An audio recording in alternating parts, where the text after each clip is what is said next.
Hello dear aspirant, welcome to all of you in our channel study with Alok. आज अपन लोग जो बात करने चल रहे हैं छात्रों, जो बचा हुआ एडवर्टीजमेंट 51 का बचा हुआ पार्ट था उसको हम लोग डिस्कस करेंगे। ठीक है, सोशियोलॉजी वाला पार्ट हम लोग जो डिस्कस कर रहे थे तो 45 क्वेश्चन तक हम लोगों ने डिस्कस किया था। अब आगे इसके पार्ट पे हम लोग देखते हैं कि क्या इसमें क्वेश्चन बन सकते हैं। देखिए, क्वेश्चन है कि निम्नलिखित में से कौन सा कथन साल्विया वॉल्वी का नाम आप सब लोग जानते होंगे कि ये जो है नारीवादी विचारक हैं। इन्होंने पितृसत्ता के संरचनात्मक सिद्धांत को प्रस्तुत किया हुआ था का सर्वाधिक सटीक रूप से दर्शाता है। तो तोड़ तोड़ के क्वेश्चन को पढ़ते चलिए, आगे बढ़ते चलिए कि पितृसत्ता मुख्यतः लिंग भेदों का जैविक परिणाम है। अब देखिए, जब संरचनात्मक की बात कर रहे हैं तो जैविकीय नहीं हो सकता। ठीक है, देखो संरचना मतलब ये होता है कि जैविक मतलब ये हो गया कि जो बायोलॉजिकली ही परिणाम है, और जबकि ये कहते हैं कि बायोलॉजिकली परिणाम नहीं है, ये संरचना की बात, जो समाज में संरचना विभिन्न संस्थाओं के माध्यम से थोप दिया जाता है और बताया जाता है कि ये आपका कर्तव्य है। ठीक है, तो संरचनात्मक सिद्धांत क्या है, हमारी सामाजिक संस्थाओं से जुड़ा रहेगा, तो इसलिए जैविक परिणाम है, सामाजिक संस्थाओं से काफी हद तक स्वतंत्र है, ये अपने आप में गलत हो जाएगा। ठीक है, जैविक परिणाम नहीं है। ठीक, सांस्कृतिक परिणाम होगा उसका, जैविक परिणाम ना होकर के संरचनात्मक परिणाम।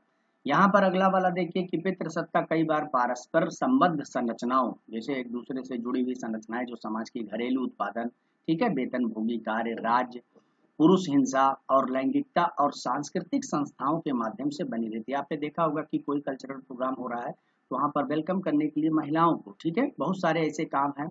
आपने चित्रकारी भी देखी होगी तो वहां पर महिलाओं की चित्रकारी बनी रहती है, वहां पर पुरुषों की भी बन सकती है, लेकिन यह काम उनके लिए डिनोट कर दिया गया, तो ये हमारी संरचना का पार्ट हो जाता है।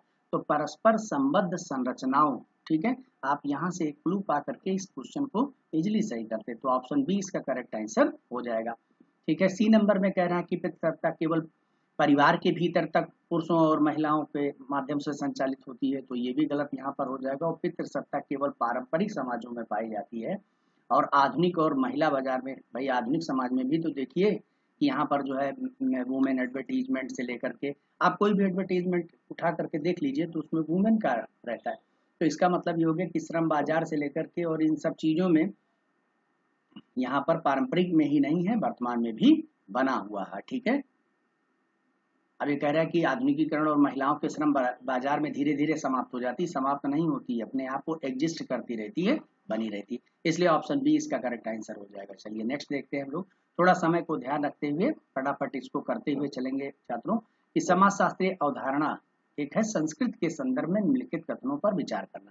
भाई संस्कृत क्या है, ठीक है, कल्चर से यहाँ पर ये हुआ, संस्कृत में मानव अंतर क्रिया के ठोस यानी भौतिक और अभौतिक दोनों।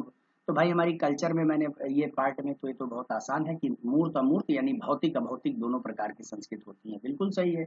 कल्चरल लैग को उन्होंने पूछा हुआ है कि सांस्कृतिक विलंबना, ठीक है, जब अभौतिक संस्कृत भौतिक संस्कृत की तुलना में अधिक तेजी से बदलती है, यानी अभौतिक संस्कृत तेजी से बदलती है, तो यहाँ पर कह रहा है कि अभौतिक संस्कृत भौतिक संस्कृत की तुलना में तेजी से बदलती, उल्टा कर दिया। ठीक, कल्चरल लैग क्या होता है, जब भौतिक संस्कृत है तो भौतिक संस्कृत बहुत तेजी से बदले और अभौतिक संस्कृत धीरे, जो हमारे आचार विचार ज्ञान कला ये सब धीरे धीरे परिवर्तित हो, और जो भौतिकता वाली जो वस्तुएं हैं इनमें बहुत तेजी से परिवर्तन हो। ठीक है, तो ये क्या होता, तो वो कल्चरल लैग है। तो यहाँ जस्ट अपोजिट हो गया, यहाँ उल्टा लिखना, यहाँ लिखना चाहिए था कि भौतिक की तुलना में अभौतिक, तब तो कल्चरल लैग होता। तो ये कल्चरल लैग का बहुत सिंपल सा क्वेश्चन, थोड़ा सा एक लाइन, तो ये तो आप कट मार दें।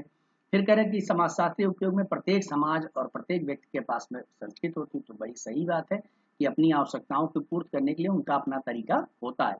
उच्च संस्कृत हाई कल्चर की बात किसको डिनोट किया जाता है कि वह जो सामाजिक अभिजात वर्ग हैं, ठीक है, सामाजिक अभिजात वर्ग से संबंधित जो सांस्कृतिक गतिविधियां होती हैं उनको उच्च हाई कल्चर कहते हैं। तो यहाँ पर आप देख पा रहे होंगे कि फर्स्ट नंबर तो सही है, ठीक है, और सेकंड नंबर गलत है, थर्ड और फोर्थ, तो यहाँ पर फर्स्ट थर्ड और फोर्थ यानी ऑप्शन सी इसका करेक्ट आंसर हो जाएगा।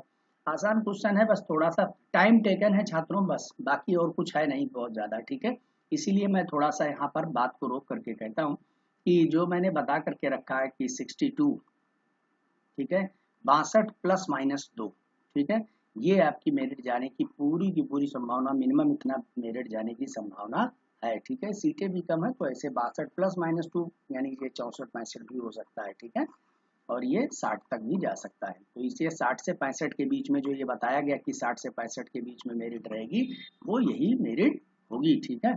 इसके ऊपर जितना आप स्कोर करते हैं वो आप सेफ जोन को बढ़ाता है, ठीक है। सेफ जोन को बढ़ाता है कि आप इंटरव्यू में कम भी नंबर लेकर आए तो आप सेफ होते चले जाते हैं, जितने स्कोर को बढ़ाते हुए चले जाते हैं आप, ठीक है। चलिए नेक्स्ट इसमें बात करेंगे औद्योगिक परिवर्तन, इंडस्ट्रियल चेंज के संबंध में निम्नलिखित कथनों पर विचार करना है कि औद्योगिक परिवर्तन क्या है। तो औद्योगिक परिवर्तन एक श्रृंखलाबद्ध प्रभाव, ठीक है, रिपल इफेक्ट है, उत्पन्न करता है जो राजनीतिक शक्ति के संतुलन को बदल देता है, ठीक है। तो भाई इस तरीके से बात। और दूसरा वहां पर कह दिया कि औद्योगिक परिवर्तन के प्रभाव केवल सामाजिक जीवन के आर्थिक क्षेत्र तक ही सीमित रहते हैं, कि औद्योगिक परिवर्तन केवल सामाजिक जीवन के आर्थिक क्षेत्र तक नहीं, सामाजिक जीवन के आर्थिक क्षेत्र तक नहीं होते हैं, उद्योगों में परिवर्तन होता है। तो आपने देखा होगा कि जब आप कार्ल मार्क्स को पढ़ते हैं तो कहते हैं कि पूरा का पूरा सिस्टम चेंज करने का काम करता है, ठीक है। पूरा का पूरा सिस्टम चेंज, सामाजिक जीवन के आर्थिक नहीं बल्कि सामाजिक जीवन को ही बदलने का काम करता है। उनका वे ऑफ लाइफ स्टैंडर्ड और चुनाव विभिन्न प्रकार की चीजें बदलने का काम कर देता है। तो यहाँ तक सीमित नहीं रहता है, ये और ज्यादा बढ़ता है, ठीक है। उद्योग में परिवर्तन के पश्चात बताइए समाजशास्त्र, औद्योगिक परिवर्तन हुआ था और समाजशास्त्र रूपी विषय आ गया, तो सीमित कैसे हो सकता केवल अर्थ तक।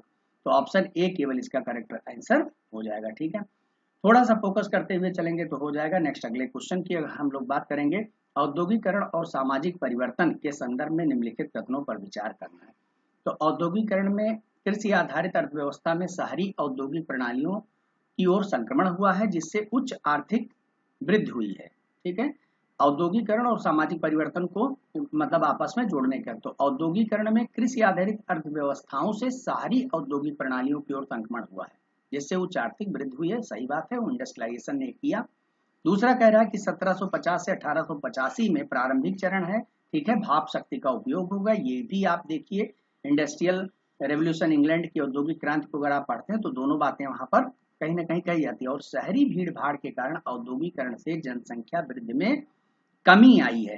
तो भैया ये जो शहरी मतलब जो है कमी आई है ऐसा नहीं है, ये तो जनसंख्या बढ़ा रहा है, ठीक है। औद्योगिकरण क्या करता है, लोगों को रोजगार दे रहा है, जीने खाने के तरीके, तो जनसंख्या वृद्धि में कमी ऐसा नहीं है, जहाँ भीड़ है वहाँ भीड़ बढ़ती ही गई है, वहाँ लोग अभी भी जाते हैं, ठीक है। आज भी अगर आप दिल्ली, बम्बई और विभिन्न प्रकार के ऐसे इंडस्ट्रियल जगहों पर देखें तो वहाँ आज भी भीड़ बनी हुई। उसके बाद में आ जाता कि पूंजीवादी विकास के साथ राजनीतिक और तकनीकी परिवर्तन हुए हैं, बिल्कुल हुए हैं, जिन्होंने आधुनिक समाजों को आकार दिया। तो वर्तमान में मॉडर्न सोसाइटी, तो यहाँ पर जो भीड़ भाड़ के कारण औद्योगिक जनसंख्या में वृद्धि आई है ये बिल्कुल सही नहीं है, यानी थर्ड नंबर हटा दीजिए, बाकी सब सही है। तो ऑप्शन ए आपका ये करेक्ट आंसर हो जाएगा। चलिए अगला देखते हैं, यहाँ पर थोड़ा सा समझते हुए आगे बढ़ते हुए चलना रहता है तेजी से, क्योंकि ये पेपर तेजी से करने पे ही हो पाएगा आप लोगों को, ठीक है। तो जनसंख्या भूगोल में प्रवासन को बौद्धिक स्तंभ, प्रवासन जो माइग्रेट करते हैं इसको बौद्धिक स्तंभ क्यों माना जाता है, क्यों हम प्रवासन को बौद्धिक स्तंभ कहते हैं, क्योंकि यह केंद्रीय भौगोलिक प्रक्रिया के रूप में कार्य करता है जो इस क्षेत्र के सैद्धांतिक विकास को प्रतिबिंबित करता है। तो पहला तो ये बता रहा है, क्योंकि यह वैश्विक जलवायु परिवर्तन को ट्रैक करने का एकमात्र तरीका, तो एकमात्र तरीका तो नहीं है, ठीक है। दूसरी चीज यहाँ पर कह रहा है क्योंकि यह 19वीं शताब्दी से सैद्धांतिक रूप में अपरिवर्तित रहा है। अरे परिवर्तन लगातार हो रहा है तो अपरिवर्तित रहने वाली कोई बात नहीं है यहाँ पे, ठीक है। इसी तरीके से अगला यहाँ पर कह रहा है क्योंकि यह संरचनावादी या उत्तर औपनिवेशिक प्रवृत्तियों के लिए अप्रासंगिक नहीं है। प्रवसन हमेशा प्रासंगिक रहा, क्योंकि एक जगह से दूसरी यहाँ पे लोग जब माइग्रेट करते हैं, आप ही सोचिए कि कहीं जा करके ज्वाइन करेंगे, क्यों करेंगे, क्योंकि इसका मतलब आपको वहां से कुछ न कुछ प्राप्त होगा। लोग एक स्थान से दूसरे स्थान पर यही जाते हैं जब लोगों के अंदर में टैलेंट होता तभी अपना घर परिवार दूर जा करके कहीं पर रहना शुरू, जो जितना आगे बढ़ता गया उतना ही दूर होता गया और चीजों को ट्रैक को, तो ऑप्शन एकदम बिल्कुल क्लियर कट है इसका आंसर, ठीक है। चलिए नेक्स्ट देख लेते हैं, इसमें अगला माल्थस का सिद्धांत है, बहुत ही बढ़िया जो है यहाँ पर बना हुआ है क्वेश्चन। और इसको अगर आप देखिए तो जनसंख्या की ज्यामितीय विधि, ये आपको अभी लास्ट टाइम पढ़ाया भी गया, इसको आपने देखा। ज्यामितीय विधि का मतलब क्या होता है कि 2 के बाद में 4, 4 के बाद में 8, 8 के बाद में 16, इस तरीके से वृद्धि होती है, ठीक है। यानी प्रत्येक पीढ़ी में जनसंख्या दुगना होती हुई चली जाती है। तो ये आपका यहाँ आ गया। निर्वहन संसाधन जो आपके हैं उनमें अंक गिनतीय वृद्धि होती है। अंक गिनतीय का मतलब ये हो गया कि खाद्य आपूर्ति धीरे धीरे करके बढ़ती है, यानी इसका मतलब हो गया 1 2 3 4, ये इस तरीके से बढ़ गया। और उसके बाद में यहाँ पर देखें कि निवारक अवरोध जो प्रिवेंटिव चेक की बात करता है, वो प्रिवेंटिव चेक क्या है, निवारक अवरोध वो नैतिक संयम और जैसे विवाह में विलंब, ये इन्हीं को ये पॉजिटिव मानता है। बाकी और जो चीजें होती गर्भ निरोधकों को वो पाप कहता है, सिंह कहता है, ठीक है। तो यानी ऑप्शन सी का जो है यहाँ पर हो जाएगा आई बी हो गया। और सकारात्मक विरोध, सकारात्मक अवरोध की पॉजिटिव चेक्स, ठीक है, ये कहता है युद्ध अकाल महामारियां ये सब आएंगी तो ये सब पॉजिटिव चेक्स हैं।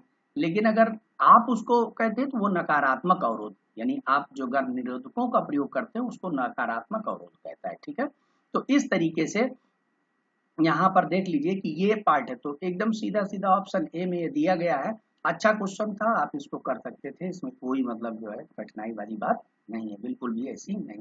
ऑप्शन केवल पहला और दूसरा ही पकड़ करके आप कर सकते थे, ठीक है। चलिए देख लीजिए अगला क्वेश्चन देखेंगे कार्ल मार्क्स के वर्ग संघर्ष में, ठीक है। पेपर बहुत अच्छा बना हुआ है, बार बार ये चीजें निकल करके आती है, ये समझने वाले पेपर। अब वो वाला कॉन्सेप्ट गया कि जो आप रट रट करके और बहुत सारी चीजें लेकर के आते थे, अब जानना है पढ़े रहिए, लेकिन ये नहीं है कि आपको बुकें सारी नहीं रटी हैं, सारी डेफिनेशन नहीं रटी हैं तो आप क्या करें, और जो है आपके लिए बहुत अच्छा है। तो कार्ल मार्क्स के वर्ग संघर्ष जो क्लास कॉन्फ्लिक्ट के सिद्धांत का विश्लेषण करते समय निम्नलिखित में से किस तत्व पर रेमंड एरन से सबसे अधिक जोर दिया गया है। तो रेमंड एरन जो उनका जोर दिए हैं, यानी जो विश्लेषण जो आपका आलोचना होती है उस पर ये क्वेश्चन बना हुआ है कि वर्ग संघर्ष के सिद्धांत का विश्लेषण उन्होंने जब रेमंड एरन ने किया तो किस पर फोकस किया है। तो इन्होंने कहा कि वर्ग संघर्ष केवल औद्योगिक क्रांति के बाद में शुरू हुआ, तो नहीं, औद्योगिक क्रांति के बाद में नहीं, वर्ग संघर्ष तो पहले भी हुआ करता था, जैसे कि कार्ल मार्क्स ने पहले भी बता रखा। और मार्क्स का पूरा समाजशास्त्र मूर्तया वर्ग संघर्ष का समाजशास्त्र है, तो ये बिल्कुल सही है, ये लाइन उन्होंने कोट की हुई थी, ठीक है, इसको पढ़ेंगे। वर्ग संघर्ष एक अस्थायी सामाजिक प्रक्रिया, अस्थायी नहीं है, अस्थायी है, कंटिन्यू चलती ही रहती है, ठीक है। इसी पर उन्होंने ये विश्लेषण किया हुआ था। कार्ल मार्क्स यही कहता है। और वर्ग संघर्ष केवल आर्थिक असमानता का परिणाम है, तो आर्थिक असमानता का परिणाम नहीं है, ठीक है, आर्थिक असमानता ही नहीं है, बल्कि उसमें उत्पादन की पद्धतियों को भी ये मानता है, ठीक है, उत्पादन की पद्धतियां और उत्पादन के साथ में संबंध, इन दो चीजों को मानता है। तो ये यहाँ पर आप देखिए कि इतनी चीजें केवल औद्योगिक क्रांति के बाद नहीं, मैंने बताया था कि वर्ग संघर्ष वो बताता है कि साम्यवादी अवस्था के बाद में जब सामंतवादी आ जाता है, ठीक है, प्राचीन दास युग आ जाता है, वहां भी वो वर्ग संघर्ष की बात करता है। तो ऑप्शन ए सी डी ये तो अपने आप गलत हो गया, केवल वर्ग संघर्ष का समाजशास्त्र है, ठीक है। तो उसकी लाइन कार्ल मार्क्स की आप सब लोग जानते होंगे कि अब तक के अस्तित्वमान समस्त समाजों का इतिहास वर्ग संघर्ष का इतिहास है, दुनिया ने सिर्फ इसे समझने का प्रयास किया, प्रश्न है इसे बदलने का, ठीक है। तो वो लाइन यहाँ पर डिनोट होती है जो एनालिसिस किया है रेमंड एरन ने, ये आपका बी नंबर हो जाएगा। अच्छा क्वेश्चन है। और अगला हम लोग देखेंगे कि पोस्ट संरचनावाद, ठीक है, पोस्ट संरचनावाद के विकास के आधार पर जैक डेरिडा से संबंधित निम्नलिखित कथनों को, विचारों को सही तार्किक क्रम में व्यवस्थित कीजिए कि पहले क्या हुआ, फिर क्या हुआ, फिर क्या हुआ, ठीक है, कि पोस्ट स्ट्रक्चरलिज्म का कॉन्सेप्ट है। तो जैक डेरिडा यहाँ से क्या उन्होंने क्या बताया, किस तरीके से डेरिडा 1966 में पोस्ट स्ट्रक्चरलिज्म स्टार्ट होता है, ठीक है, ये वो दौर माना जाता है 66-67 का, जब ये पोस्ट स्ट्रक्चरलिज्म की बात की जाती, और इनके व्याख्यान के बाद में पोस्ट संरचनावादी विचारधारा का उदय हुआ। तो ये तो पहली ही लाइन आपके नोट में लिखी गई है, पढ़े हुए हैं, ये तो एकदम सिंपल है। तो यहाँ से शुरुआत हुई, ठीक, क्या करते हैं कि संरचनावादी मान्यता की भाषा की संरचनाएं मानव क्रियाओं को सीमित करती हैं, कि जो भाषा की संरचनाएं हैं वो मानव क्रियाओं को सीमित करता है। तो संरचनावादी मान्यता चूंकि पोस्ट स्ट्रक्चरलिज्म है और उसमें व्याख्या करते हुए आता है कि जो संरचनावादी मानता है कि जैसी संरचनाएं होती हैं वैसा उस प्रकार से हम लोग करते हैं। इसका मतलब हो गया कि जो संरचना का पार्ट है, जैसा समाज कहता है उस प्रकार से हम लोग करते हैं, हमारे समाज में जिस प्रकार की संरचना उस प्रकार का कार्य हम करते हैं, जैसी संरचना उस प्रकार का। तो ये भी यहाँ पर बात होती है। और उसके बाद में मतलब अब इसी को संरचनावादी मान्यता को पोस्ट स्ट्रक्चरलिज्म खारिज करने का काम करता है, लेकिन हाँ ये बात होती, पहले उदय हुआ फिर ये बात होती है।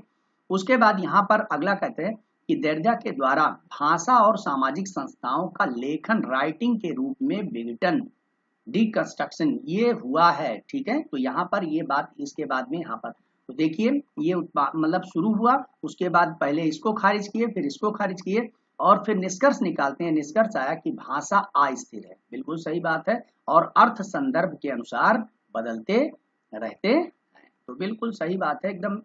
मतलब जो पोस्ट स्ट्रक्चरलिज्म है इसकी व्याख्या इसी क्रम में की गई है, तो बिल्कुल सही मतलब यहाँ पर चीजें निकल करके आ रही हैं।